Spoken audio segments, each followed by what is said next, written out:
2026च्या गोदाकाठ महोत्सवाचे शानदार आणि जल्लोषात उद्घाटन संपन्न। घर, संसार आणि कुटुंबाची जबाबदारी समर्थपणे सांभाळत स्वतःच्या पायावर उभे राहण्याचे स्वप्न पाहणाऱ्या ग्रामीण भागातील असंख्य महिलांसाठी प्रियदर्शिनी इंदिरा महिला मंडळाने सुरू केलेला गोदाकाठ महोत्सव बचत गटांच्या महिलांसाठी आत्मविश्वासाचा आणि स्वाभिमानाचा दीपस्तंभ ठरला असल्याचे प्रतिपादन आमदार आशुतोष काळे यांनी केले।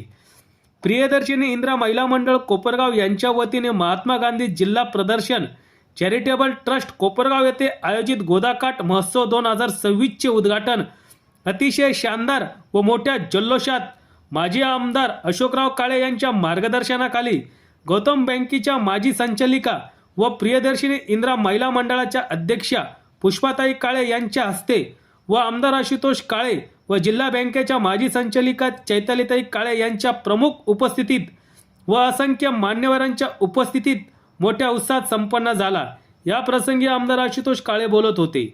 यावेळी बोलताना आमदार आशुतोष काळे म्हणाले की फूड फेस्टिवलच्या माध्यमातून सुरू झालेल्या गोदाकाठ महोत्सवाने मागील 11 वर्षांपासून सातत्याने बचत गटांच्या महिलांना उभारी देण्याचे काम केले असून गोदाकाठ महोत्सव हा केवळ एक उत्सव न राहता बचत गटांच्या महिलांच्या आयुष्यातील परिवर्तनाचा सारथी बनला आहे। पवित्र गोदावरी नदीच्या काठावर भरविण्यात येणाऱ्या या गोदाकाठ महोत्सवातून महिलांनी आपल्या कौशल्यातून मेहनतीने आणि जिद्दीने तयार केलेल्या घरगुती उत्पादनांना विक्रीसाठी हक्काची बाजारपेठ उपलब्ध झाली आहे। घरातील 4 भिंतीत अडकून न राहता महिलांनी आपल्या हातातील कौशल्याला व्यवसायाचे रूप दिले आहे। लोणची, पापड, मसाले, खाद्यपदार्थ, हस्तकला, शेतीपूरक उत्पादने यासारख्या वस्तूंच्या विक्रीतून महिलांनी केवळ आर्थिक उत्पन्न मिळवले नाही तर स्वतःची वेगळी ओळख निर्माण केली आहे। ही गोदाकाठ महोत्सवाच्या यशाची पावती आहे।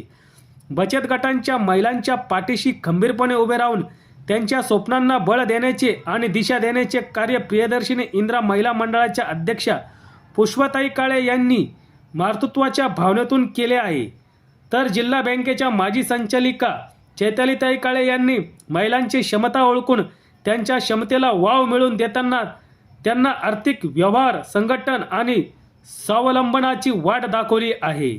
यावेळी पुष्पाताई काळे म्हणाल्या की गोदाकाठ महोत्सव हा बचत गटांच्या महिलांसाठी केवळ उत्पादन विक्रीचा मंच नसून तो त्यांच्या आयुष्यातील परिवर्तनाचा टप्पा ठरला आहे।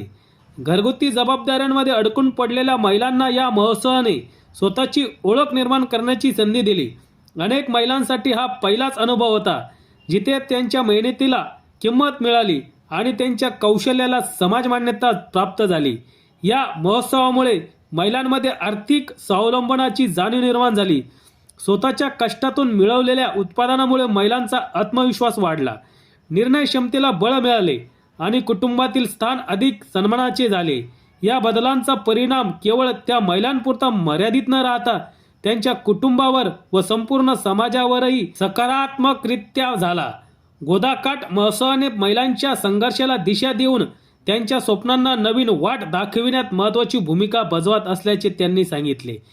यावेळी राज्य सहकारी पतसंस्था फेडरेशनचे अध्यक्ष काकासाहेब कोयटे, उद्योजक कैलास टोळे, माजी नगराध्यक्ष विजय वाडणे, महात्मा गांधी जिल्हा प्रदर्शन चॅरिटेबल ट्रस्टचे सचिव धरमशेठ भागरेच्या, नायब तहसीलदार प्रफुल्लिता सातपुते, पोलीस निरीक्षक रामकृष्ण कुंभार, गट विकास अधिकारी संदीप दळवी, कर्मवीर शंकरराव काळे, सहकारी साखर कारखान्याचे प्रवीण शिंदे, सर्व संचालक, राष्ट्रवादी काँग्रेस पक्षाचे शहराध्यक्ष सुनील गंगले, युवक शहराध्यक्ष नवाज कुरेशी, इतर पदाधिकारी, आजी माजी नगरसेवक, विविध क्षेत्रातील मान्यवर, बचत गटांच्या महिला, शालेय विद्यार्थी, प्रियदर्शिनी इंदिरा महिला मंडळाच्या सदस्य व नागरिक मोठ्या संख्येने उपस्थित होते।